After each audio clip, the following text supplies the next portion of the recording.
dialogue, critical thinking, and scholarly exchange across disciplines.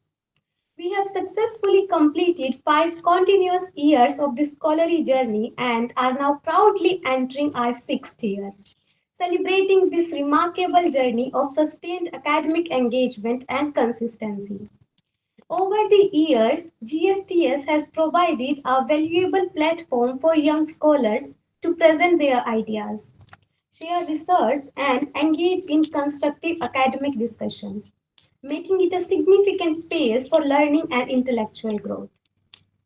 It gives me immense pleasure to acknowledge the achievements of this initiative. It has been recognized 3 times by Doordarshan and featured in the Times of India. Our live broadcast was conducted under the G20 Changemaker Summit, and we have collaborated with numerous academic institutions. These honors stand as powerful proof of the GSTS team's dedication and consistent efforts, which include founder and advisor Dr. Manish Karamwar and our moderators Mr. Ajay, Mr. Shubham, Mr. Saurabh, Ms. Manvi, Ms. Samriddhi, Mr. Manthan, and Mr. Ankit. On behalf of GSTS, I extend my sincere gratitude to our respected principal, Professor Nachiketa Singh, for his constant encouragement and academic support, and to the IQAC convener, Dr. Pramod Dwivedi, for his valuable institutional guidance and continuous cooperation. I would also like to acknowledge the dedicated efforts of our GSTS convener, Dr. Pramod Kumar, whose coordination and support make each session possible. It's now my great pleasure to introduce our today's esteemed guest of honor, Dr. Chandar Singh. Dr. Chandar Shekhar Singh is an assistant professor in the Department of History at the School of Open Learning, University of Delhi. He specializes in ancient Indian history, archaeology, and environmental archaeology. With a strong academic background, including a PhD from Deccan College Postgraduate and Research Institute and a postgraduate diploma in archaeology from the Institute of Archaeology. His research primarily focuses on archaeological explorations in the Ghaggar River basin, often associated with the ancient Saraswati region, contributing to a deeper understanding of early Indian civilizations. Dr. Singh teaches both undergraduate and postgraduate students and has published research papers in reputed peer-reviewed journals, highlighting his commitment to academic excellence and field-based scholarship. Sir, we are truly honored to have you with us. I respectfully invite you to share your opening remarks and kindly grant us permission to begin today's session. Please, sir. Thank you, Sashi. So, good evening, everyone. I hope I'm audible, sir. Audible, sir. Okay.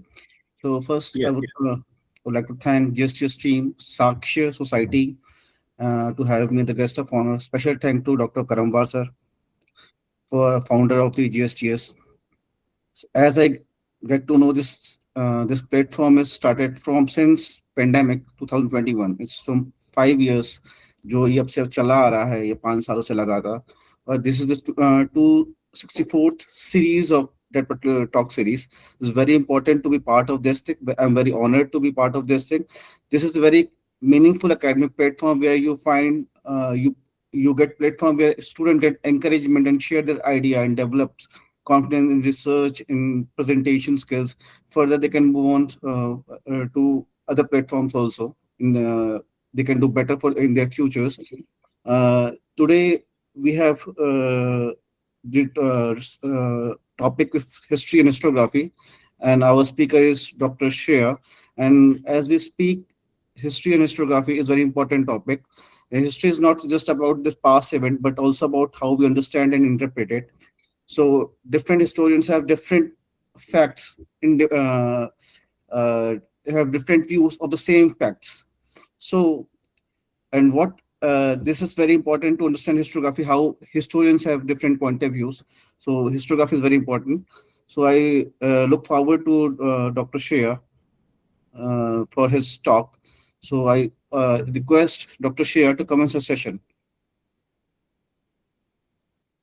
Thank you so much, sir, for your inspiring words and for formally initiating today's session. Now, I would like to introduce our speaker for 264th GSTS session, Ms. Shreya, a graduate scholar from Vivekananda College, University of Delhi. Our topic is history and historiography. This topic is very important because it helps us understand not only historical events but also the methods and perspectives through which history is written and interpreted. Historiography allow us to critically examine sources, narratives, and interpretation, helping us understand how different historians view the past in different ways.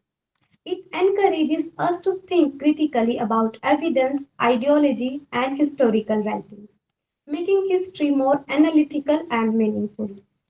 We look forward to an insightful discussion that will deepen our understanding of historical writing and interpretation. Without further delay, I now hand over the session to our speaker for the presentation. Over to you, Shreya. Am I audible? Yes, you are audible. Please continue. Okay. Should I start? Yes, yes, you can. Good evening, everyone. My name is Shah Singh, and I'm from Vivekananda College, University of Delhi, a third year BA program student. Today, I want to speak about something deeply important, not just for historians, but for anyone who has ever tried to understand the past, and that is subjectivity in history. Why no historian can ever be truly objective. It honestly feels overwhelming in the best possible way to be speaking here at GSTS, sharing a topic that has not only challenged me intellectually but also shaped the way I understand history today.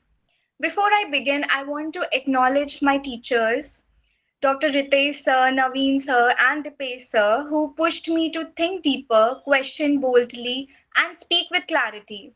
Without them, I don't think I would ever be able to understand how history can truly be so much alive. I want to sincerely thank Dr. Manish sir, our guest of honor and GST is here today, for giving me this platform to present my topic. This topic, subjectivity in history, didn't come to me suddenly. It wasn't something I picked because it sounded intellectual.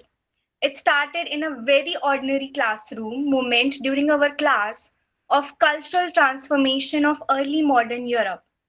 One day, while discussing the Renaissance and the shifts in thoughts, something clicked.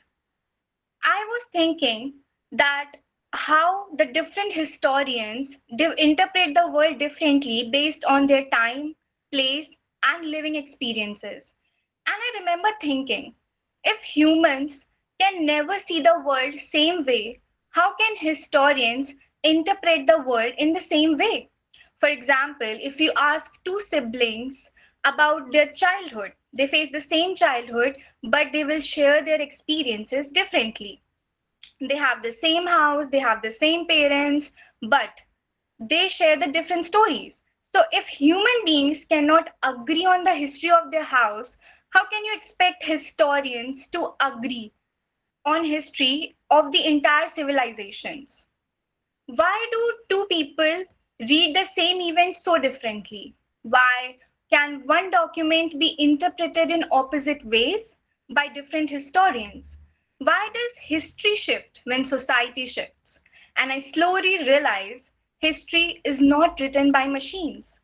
It is actually written by humans. And people carry memories, biases, wounds, hope, fears, and sometimes blind spots. Even the most writers, historian with the best methodology and the purest intentions still stand inside their own world shaped by nationality, language, class, gender, politics, and the era they live in. So today, for the next 30 minutes, I want to take you on a journey from the intellectual revolutions of Europe to the rise of modern scientific history to the crisis that followed, and finally to the realization that subjectivity is not a flaw. It is a reminder that historians are human first and scholar next. My goal is not to dismiss objectivity, but to understand why it has limits, why those limits matter when history started transforming into a modern academic discipline, a moment shaped by revolutions, renaissance, faith, reason, and the birth of new scientific world. So with that, let's begin. As Romila Thapar beautifully describes in The Past Before Us, that for most of the human civilization, historical writing was practiced without any consciousness of objectivity. Ancient authors were not trying to be neutral. They were writing for meaning. That's it. For meaning, for memory, and for legitimacy. And when we look at the historical text from the Indian subcontinent, we see this so clearly. For example, take the Prashastis, those beautiful, poetic, royal eulogies. They weren't meant to question power, they were meant to glorify it. Look at court chronicles. They often read like mirrors held up to the kings, crafted to show only the angle the court wanted remembered. Look at Kalhan's Raj Tarangini. Kalhan's tried to gather sources, he tries to be fair, and yet his narrative is deeply colored by his moral worldview, his sense of justice, his cultural lens, and that was what makes it so human. Or take Abul Fazl's Akbarnama.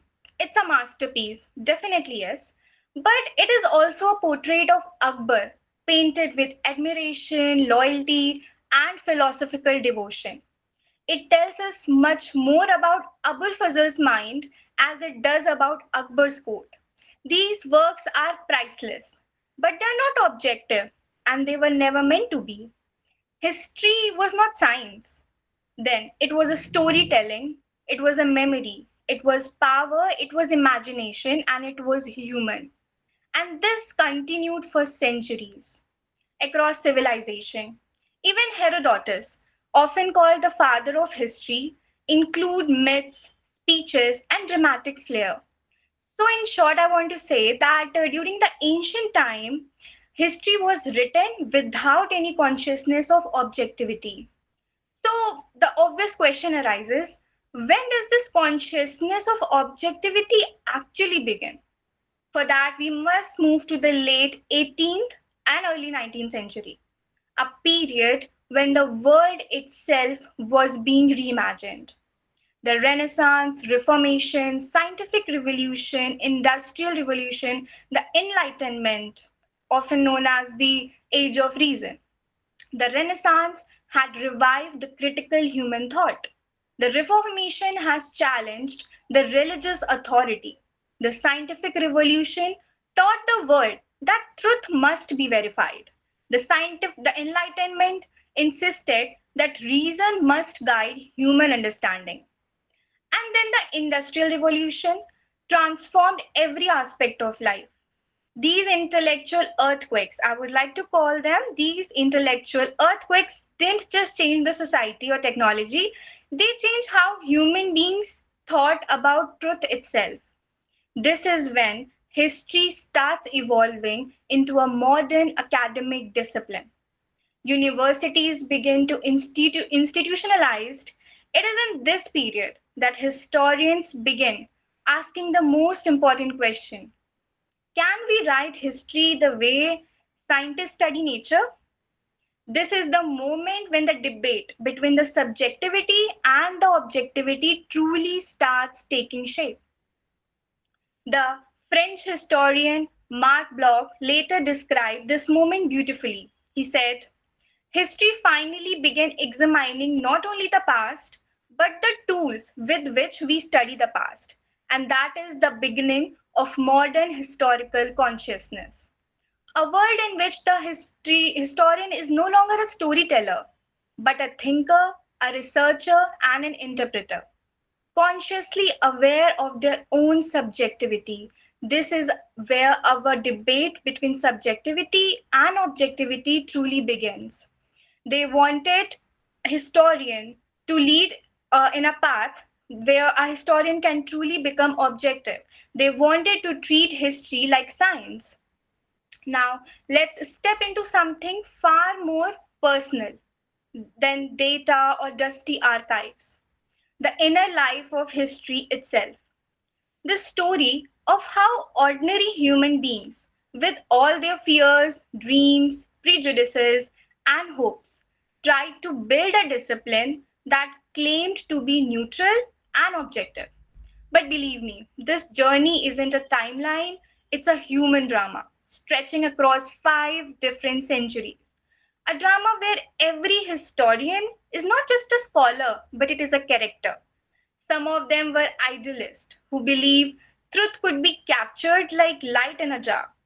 Some were rebels who fought against the historians written by empires, and some simply tried to make sense of the world they live in. And here is a beautiful, tragic irony in the center of it all. The more they try to erase themselves from their writing, the more visible they become. Their childhoods, their countries, their politics, their heartbreaks, their ideologies, all of it leaked into the histories they write. Because at the end of the day, history is not written by neutral machines. It is written by people, and people are messy, complicated, passionate people. So let me take you into that world, a world where the pursuit of objectivity slowly reveals the most human truth of all, that every historian leaves a piece of their soul on the page. So let's move to the Renaissance. In the 14th century, Europe suddenly remembered its forgotten past. Manuscripts were dug out, Greek and Latin texts retranslated, old ideas revived. Thinkers like Leonardo Bruni and other Renaissance humanists treated history not as mythology but as something reason could analyze. For the first time, scholars said, let us check, let us compare, and let us verify. A small spark, but the beginning of critical thinking in history. Now, during Reformation, then comes the Reformation. One event, but dozen of interpretations. Martin Luther saw liberation, Catholic chronicles saw rebellion, princes saw opportunity, and suddenly Europe realized history is not one truth. It is compelling truths. For historians, this was both frightening and fascinating. Then the world changes again. Galileo, Newton, Kepler. Nature begins to look like a machine, predictable, measurable, governed by laws. And historians start dreaming, if physics can find universal laws, maybe history can too. They start searching for cause and effects, patterns, and laws of society. This set the stage for 19th century historians like Ranke and Comte. This is where the fantasy of neutrality enters history. Now comes the Enlightenment, age of reason. Enlightenment thinkers Voltaire, Montesquieu, Gibbon, David Hume begin writing history with analysis rather than devotion. Voltaire attacks superstition, Gibbon blames empires on human choices, not divine will. Human questions that every nature of causation. Suddenly, history becomes an argument, not just a record, it becomes an argument. And this is the irony. The more historians try to interpret, the more of their personalities shape their narratives. Subjectivity quietly enters the room as they are trying to be more objective. That's the irony. Now, with the Industrial Revolution, factories rises, cities expanded, government grows. And with them, the documents, census records, shipping logs, court cases, newspaper, administrative report, everything grows. For the first time ever, historians are drowning in evidences. Universities responded by creating history departments,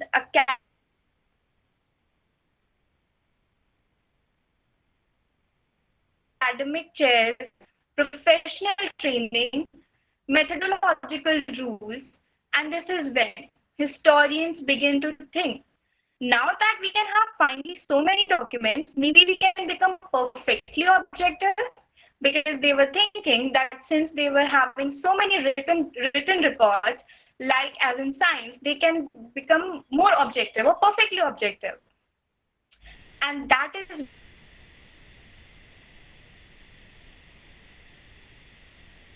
when the emergence of modern historians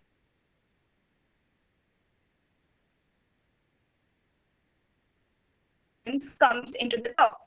Historians now ask the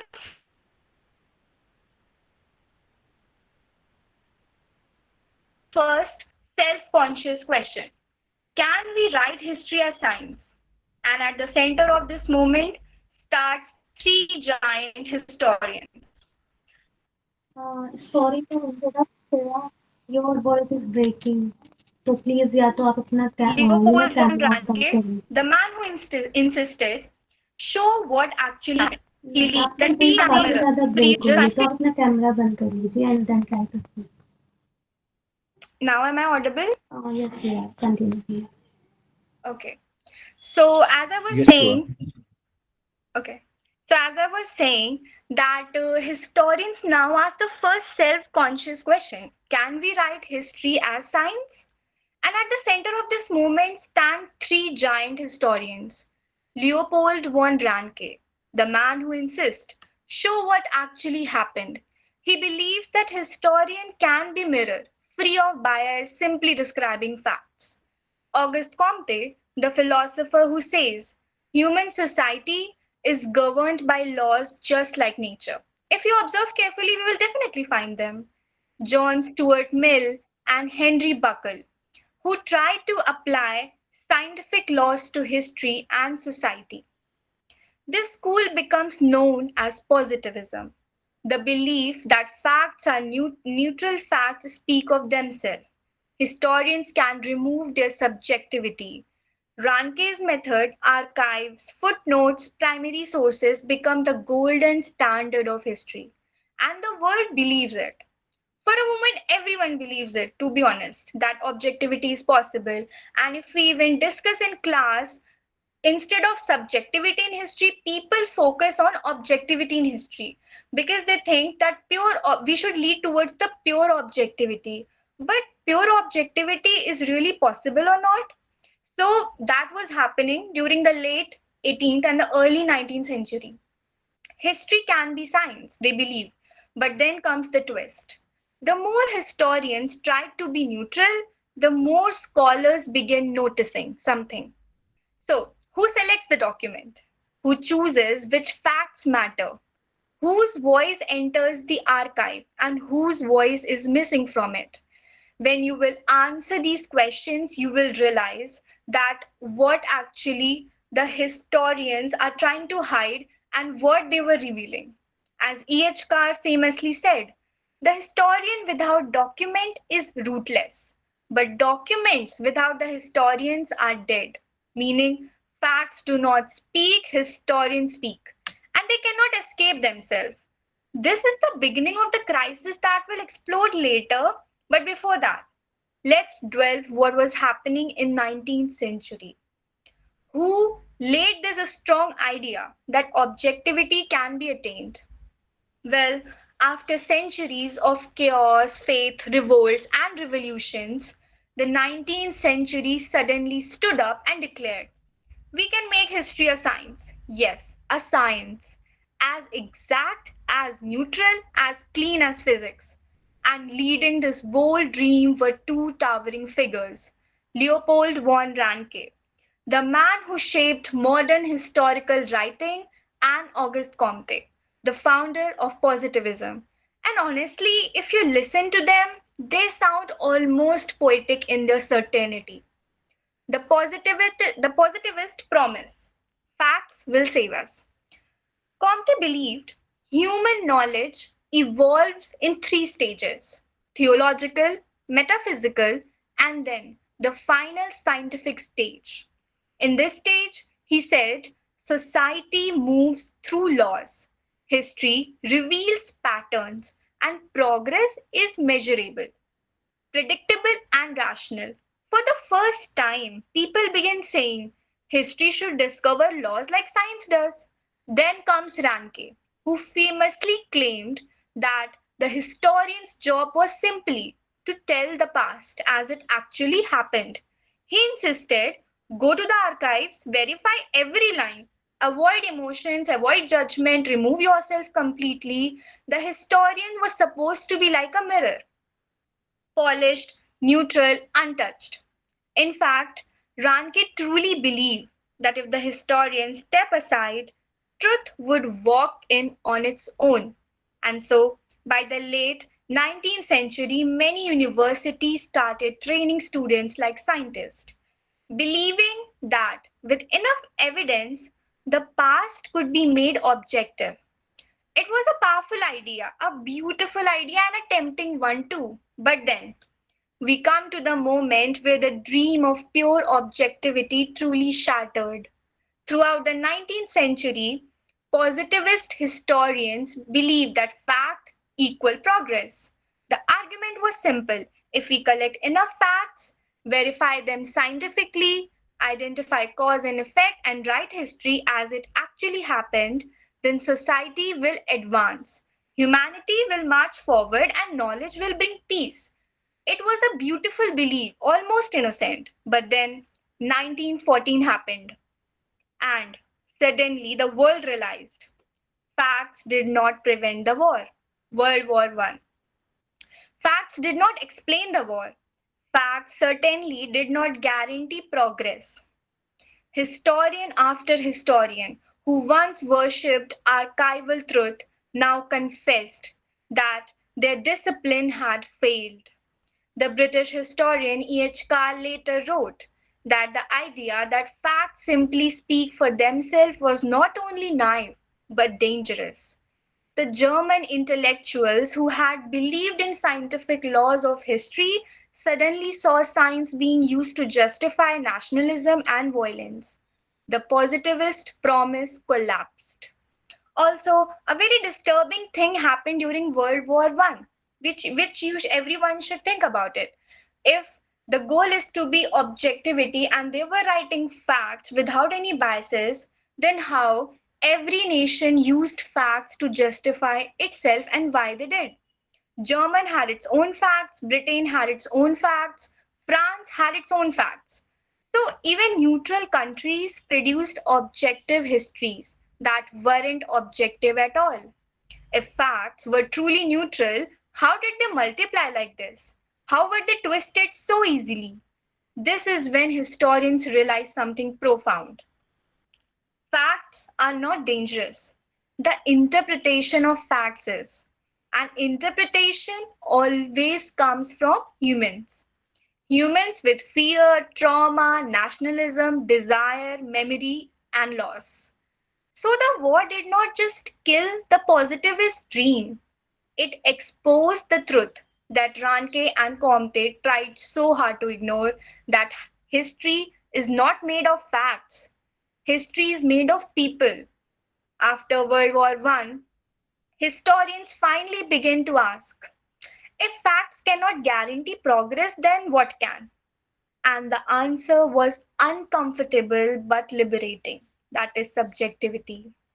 Not bias, not distortion, but the honest acknowledgement that every historian stands somewhere. Every historian asks questions shaped by their world. Every historian interprets the past through the present. Mark Bloch, one of the founders of the Annals School, argued that history is not a science of dead facts, but a science of living humans.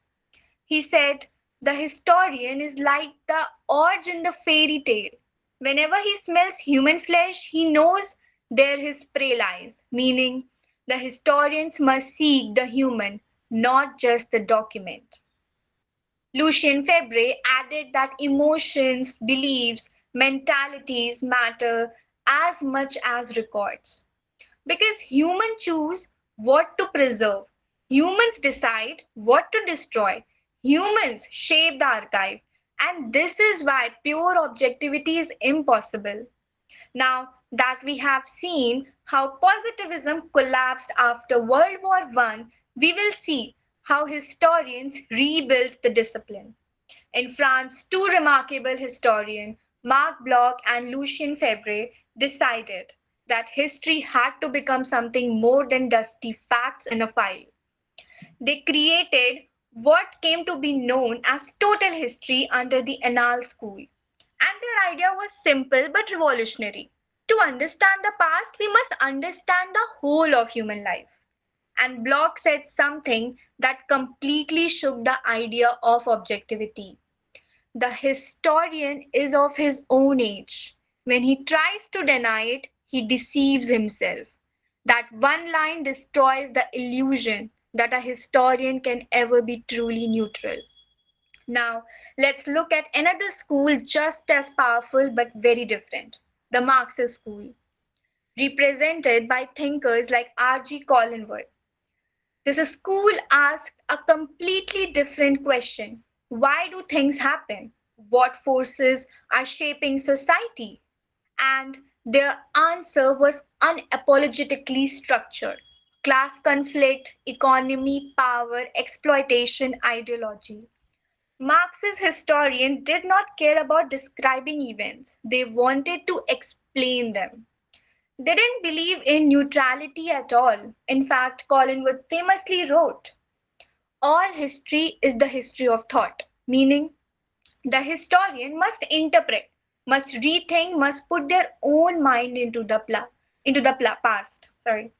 Both schools reached the same profound conclusion that pure objectivity is impossible. Interpretation is unavoidable. Subjectivity is built into the discipline of history. Total history shows subjectivity in emotions and mentalities. Marxist history shows subjectivity in ideology and power, and together they reveal a deeper truth. History is not a photograph. As I have said in my previous class also, that history is not a photograph, history is a portrait, a picture. A portrait painted by a human being with their own colors, their own shadows, and their own light. And now, before I move ahead, I want to bring this conversation to India. Whenever we discuss subjectivity in history at a global level, people often assume that it's a Western debate. But in India, this question becomes even more complex and even more fascinating. Take, for example, the work of Meenakshi Jain. Whether one agrees with her or not is not the point for today. What matters is the question she raises. She reminds us that Indian history is not just made of court chronicles and colonial archives. It is made of temple inscriptions, oral traditions, community memories, sources that Western historical methods often dismissed as myth or emotion. And she asks a profound question: who decided what count as evidence? When a historian chooses to accept one source and reject another, that choice is subjective. It is cultural, it is civilizational, it is personal. So Meenakshi Jain becomes important for my argument because she shows that even the selection of sources is subjective act. Now let's look at historian Jitkesh Chakrabarti, who highlights something equally crucial, that even when historians use the same documents, they interpret them differently. He shows that two historians can read the same inscription, for example, the same Mughal record, the same Gupta era grant, and reach completely different conclusions. Why? Because interpretation is shaped by ideology, training, region, personal experience, identity, and even contemporary political debates. Chakrabarti's work makes one thing absolutely clear. The archive may be the same, but the historian's mind is never the same. And that again supports the heart of my topic. Subjectivity isn't a flaw, it is an unavoidable truth. You cannot avoid it. Different historians, whether nationalist, Marxist, subaltern, or cultural, all interpret the same event differently because their questions, priorities, and ideological positions are different. For example, when I take the most famous example of the revolt of 1857, Nationalist historians like V.D. Savarkar call it the first war of independence. Colonial historians called it a sepoy mutiny. Subaltern historians focus on local leaders, peasants, women, and the everyday resistance that bring narrative ignore. So the story changes depending on who is looking at it. Another example is the interpretation of Partition 1947. Some historians blame British policies, others emphasize Congress Muslim League political rivalry, while subaltern historians focus on the ordinary people suffering. Same event, but different historians, and because historians choose what to highlight. So, whether we look at Bloch and Fabre in France, Collingwood and Marxist historian in Europe, or Meenakshi Jain and Chakrabarti in India, all of them, despite different ideologies, teach us one thing: there is no historian without a home, and there is no interpretation without identity, and there is no history without perspective.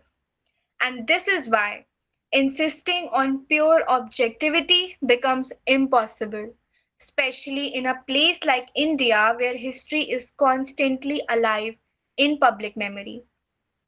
So, now let me take you to the most interesting part of this debate: the moment historians finally admitted, okay, fine, maybe we are not robots, maybe let's be honest. After Ranke, Comte, Marxist, Annals, and everyone fighting about objectivity, historians were tired, students were tired, even history itself was tired. And then arrives a man who changes the mood entirely: E.H. Carr. Each car walks into the academic room like that one brutally honest friend who don't sugarcoat anything and says, facts do not speak for themselves, historians speak for them. And the entire historical community collectively gasped. Each car gives my favorite visual ever, and trust me, this stays in your mind forever. He says, history is like a fishmonger's lab. All the fish are the facts, but the historian chooses only a few fish to pack for you. So if a historian gives you a bad fish, it's not the fish fault, it's the historian. And the audience laugh because it's true. History is not everything that happened. History is what the historian decided to pick up from this lab. This is E.H. Carr's entire philosophy of objectivity in one line. You can never remove the historian from the history. You can only make the historian more self aware. I want to end my topic with words that, as we stand at the end of this journey through centuries of ideas, debate, revolutions, and rewritings, I want to leave you with something simple yet profoundly uncomfortable. We, as historians, don't just study power, we inherit it. We don't just record the past, we shape the way the world remembers it. And that responsibility is enormous. I think my discipline, history, is more political than political science. And today, after studying every school, every revolution, every archive, I finally understand why. Because political science studies the power that exists, but history studies the power that decides what existed, which voice made it into the archive, which voices were erased before they even had a chance, which wounds were recorded, and which were deliberately forgotten. This is why the debate between objectivity and subjectivity will never end, and must never end, because the safest moment in history is the moment when we admit, I, the historian, am not neutral. Not because we are biased, not because we are careless, but because we are human. And humanity, with all its dreams, fears, wounds, memories, and blind spots, walk with us into every page we write. But here is the beauty in that. When we accept subjectivity, we do not weaken history, we protect it. We protect it. Objectivity can be claimed by anyone, but honestly, subjectivity is earned. Acknowledging our lens does not make truth impossible, it makes truth ethical. This is why my discipline, our discipline, will always be political, emotional, and beautifully complicated.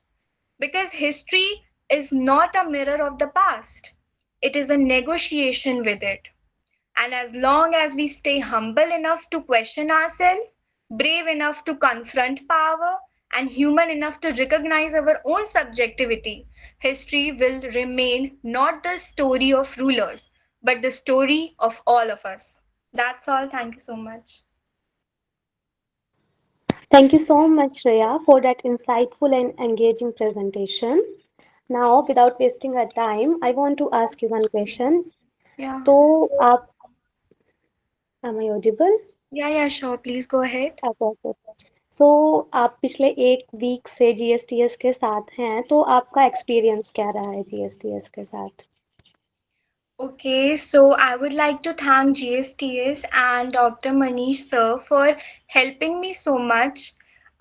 Since this is a very new subject to me, and it's a new subject in my semester, and there are a lot of difficulties to understand subjectivity and objectivity and related everything about my topic. But Manish sir has sent me articles and he has helped me a lot to understand in a very easier way, and I'm very thankful to GSTS for giving me a platform to speak and such a wonderful audience to stay and stayed supportive throughout my speech. And that's all I want to say, that for all the support and for the platform that I got for speaking, for me in itself is a very big opportunity. Thank you so much, Shreya. Moving further, I once again respectfully invite our esteemed guest of honor to share his concluding remarks and reflection on the discussion. Over to you, sir. Thank you very much. Thank you, Shreya, for the excellent presentation. You handle Thank this. you. Thank you. So you have handled this topic, very complex topic, is very with great maturity and clarity. And your talk on the evolution of history and deep dive into the objectivity and subjectivity was very well presented. You have showed a great understanding of both Indian and global perspective. When we talk about history, history often seen as collective facts, but today we understand that it also shaped by the historian's perspective. No history is complete by completely neutral, so every historian is influenced by their time, society, and ideas. As you talked same about in presentation, how different evidences in different time, historian present in different point of views, have different point of views. So we learned about that historiography changed over time. Earlier, the history focused about mainly on the kings and the wars, but now it's include common people, society, culture, gender, environment. So this is how history is always evolving. So you have very great clarity on the topic. I hope very best for you for the future. ठीक है. So and now to thank Dr. Karamwar sir. This is very amazing platform, Dr. Karamwar. Okay, I'm looking forward to be a part of this thing because I have so many students in SOL who just want, who don't have such a platform to present themselves. Like NEP is just started, so student need a platform like this for the research work, for the undergraduate level and for the postgraduate level also as well. So I request you for future collaboration with us, sir.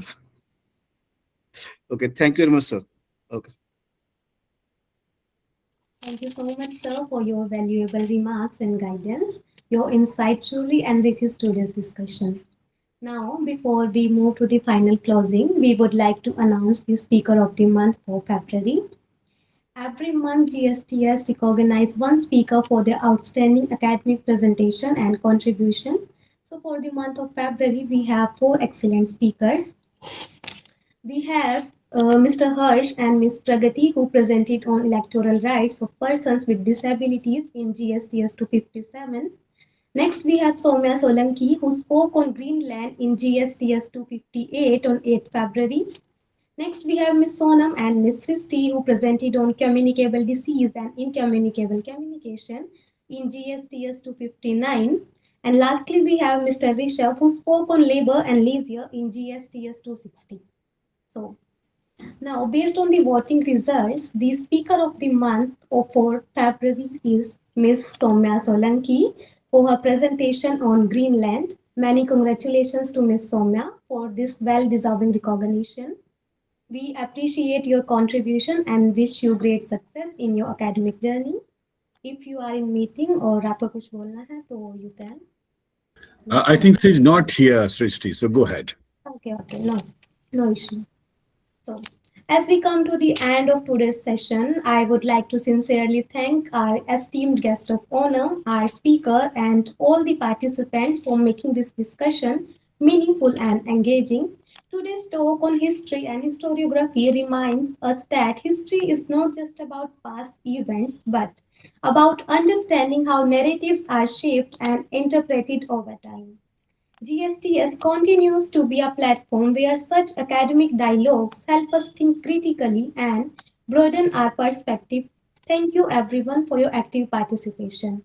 With this, I respectfully hand over the session to our founder and advisor, Dr. Manish Karamwar, for the formal closing of today's session. Over to you, sir. Thank you, Srishti, but I think you leave one thing, the next speaker. So I think next speaker is here, and her name is, as mentioned by you people, Sorry, Miss I Rajsri. forgot that. Oh, it's fine. That's why I'm here. So don't worry. That's why I'm here. Huh? The founder only, an advisor only, not only founding and stay still. So that's why I'm here. So I would like to invite Rajsri Nanawat for her quick remarks on a topic which she is going to present on next Sunday. So Rajsri, come and give us a sense about your topic. Over to you, Rajsri. Thank you so much, sir. Thank you. First of all, good evening, everyone. I would like to extend my respectful greetings to Dr. Manish Kanwar, sir, and our honorable chief guest, Dr. Chandrasekhar Singh, sir, and to all the esteemed members of the GSTS team. I am Rajshri Nanawat, and I am currently in the fourth year of my graduation at Regional Institute of Education, Ajmer. As we all know that on coming 30th March, we'll all be celebrating Rajasthan Day. And on this special occasion, I would like to speak on the rich culture of Rajasthan. The topic for my presentation will be Rajasthan, a kaleidoscope. In this presentation, I will be covering several aspects that reflect the richness and diversity of this land, such as the history of Rajasthan, the colorful festivals of Rajasthan, its energetic folk dances, soulful folk music, and the traditional musical instruments. I will also talk about the vibrant market of Rajasthan and the beautiful painting traditions that represent the artistic heritage of the region. Along with this, I will briefly discuss some of the challenges that are being faced by Rajasthan and the initiatives being taken by the government in order to curb them. Through this presentation, I invite you all to explore the beautiful journey of Rajasthan. Thank you. Thank you, Rasri. So last Sunday we had Rajasthan, and coming Sunday we will going for the Rajasthan. So thank you very much. Here, some of my friends and colleagues are here, senior colleagues are here. So I would firstly invite them to very quick remarks, only two. One from the Mata Sundari College and one from Shyam Lal Evening College. Simi ma'am, are you here? So it's a very interesting topic. I know you want to talk something. So very quick remarks on this. This is so. Thank you, Manishji. Thank you so much. Today's lecture talk was very good. I missed some part of it, but whatever I heard, whatever the kind of the ideas that were put across were very, very good. I was very happy with the topic itself because somebody had actually gone into the theory of history and read those sources, read those historians, and to put those thought across in a very, very articulate manner is a difficult task, and she did a good job of it. That is what I felt. It is to actually, talk about this aspect is not, it's not easy. And she took a pretty tough topic and she tried her, I think she gave a very good understanding of what she had done. And congratulations to her. In fact, I'm looking forward to the next topic also, what is coming up about the kaleidoscope of Rajasthan. I'm kind of looking forward to it all. And all the best to her also. Thank you. Thank you so much. Thank you, Simi ma'am, for always a constant support for us. It's very difficult to supporting constantly, but thank you very much. Sima ma'am from Shyam Lal Evening College, our host college. Ma'am, are you listening to me? कुछ बोलना है आपको? If you are comfortable.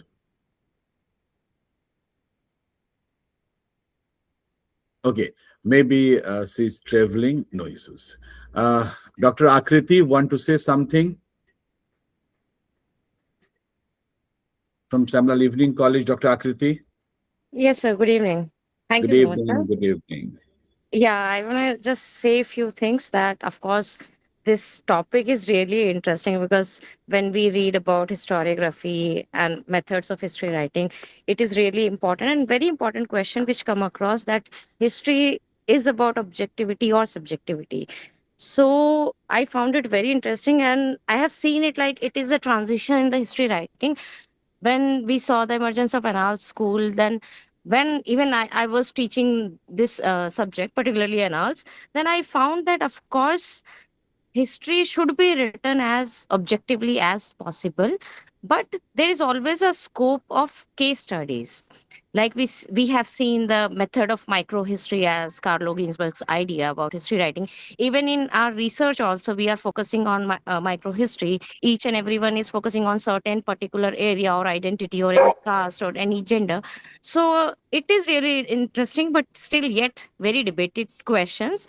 So I mean I want to just congratulate her to dealing such question at her undergraduate level. So it is really commendable, sir. So thank you so much. Thank you, Akriti, for giving us a wonderful idea about subjectivity and objectivity. I think Sanjay has raised his hand. Sanjay, are you here? I don't think so. Sanjay just left, maybe. Okay, no issue. So only 120 seconds. So 120 seconds is mine. Okay, thank you. Where is the day of the scholar, Miss Shreya Singh? Where are you? Open your camera. Yes, Huh? sir. So really, it's a very tough topic. Though in the first and second years we didn't understand the EH card,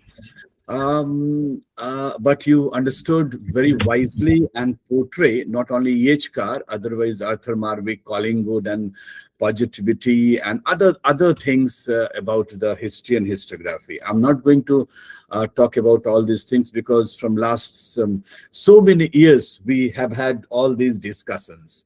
But now history has changed. You mentioned about the Meenakshi Jain, you mentioned about very few contemporary historians, but it's a wonderful. So now history is going to be just the impact. It's days gone that only we discuss about the subjectivity and objectivity, what is subjectivity and what is objectivity.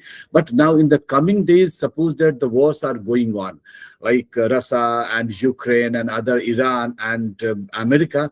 So the impact factor is also very good. The history related to the impact. So the new idea will come out, and it's surrounded by us. That what is history, who is the historian, and who is the great historian is decided by the impact on their minds, impact on the situation. Because as you formally mentioned, and each car also mentioned, you forgot all these things, that every subject is interconnected. At the chapter number 4 about the EH car, so we move away from the EH car and do like what's surrounded by us, the war. Whether history only instigate the war or going to stop the war. Why only the international relations is going to stop the war, the theory and the thoughts going to stop the war? Why not history? So it's very important that we must understand what the past, and if we do understand the First World War, Second World War, or other things, so we can stop the coming wars. And because now you go and watch the new channels, so this is very obvious. We are living in a war-torn situation. Like war is everywhere, and we are living very casually. So history, if history going to stop this war-like situation or war, the relevance of history is persisted. Otherwise, the relevance of history or historians is going to be eradicated if we are not going to stop, or we are not going to come across this thing that look, history से आप example लो, history से आप समझदारी लो, और इन सब words को रोको, तभी जाके historian का importance होगा. Objectivity, subjectivity is a very important thing. But now what is important, Shreya? How we stop the contemporary wars, contemporary environmental problems, contemporary road problems. And because our ancestors, Said Sasuri, Alauddin Khilji, did so many splendid work. And Nitin Gadkari is also doing splendid work. But after 2 or 3 days, what happened on the road? So history is going to be channelized through impact. But thank you, Shreya. It's today your day. Big gap between you and me, the thinking. You are the boarding scholar, and you presented a lot to its very complex topic, as Dr. Akirti and Dr. Simi Mehta did the same thing. And my friend and scholar, though he's from archaeology, but I put in this history, objectivity and subjectivity. But sir, you did a splendid job. Thank you very much for joining us and giving us a blessings, and for your question. Every time we are open for collaborations. So give us student, and we are open. Non-profit organization, कोई पैसा नहीं लगता, internet connection चाहिए, and we are here. So give us a 4-5 students, not good students, we can create good from them. So, and it is the quality of you, me, Simi Mehta, Akriti ma'am, and Sachin, and every teachers who connected to us. Teachers, what teacher ऐसे होते हैं जो बस student दो और वहाँ से वो अच्छा researcher निकाल लिया जाता है. So don't worry, sir. Give me 4-5 students. We'll definitely work on it. Thank you very much, Shyam Lal Evening College principal, IQC in charge, and all my colleagues and all my students from different parts of the university. Thank you very much. We are now signing off. And Shreya, be connect, give me at least 2 of the speaker, create 2 speakers for the GSTS. Okay, and this is your gratitude towards the GSTS. And thank you very much. We'll meet next Sunday with the new topic on Rajasthan Day, we see the Rajasthan in new perspective. Thank you very much. Have a nice day. And today is Water Conservation Day, I think so. So happy Water Conservation Day. Thank you very much. Have a nice day. And thank you, Shreya. Thank you, guest of honor, Dr. Chandrasekhar Singh, sir. Thank you very much. Thank you. Thank you, sir. Thank you.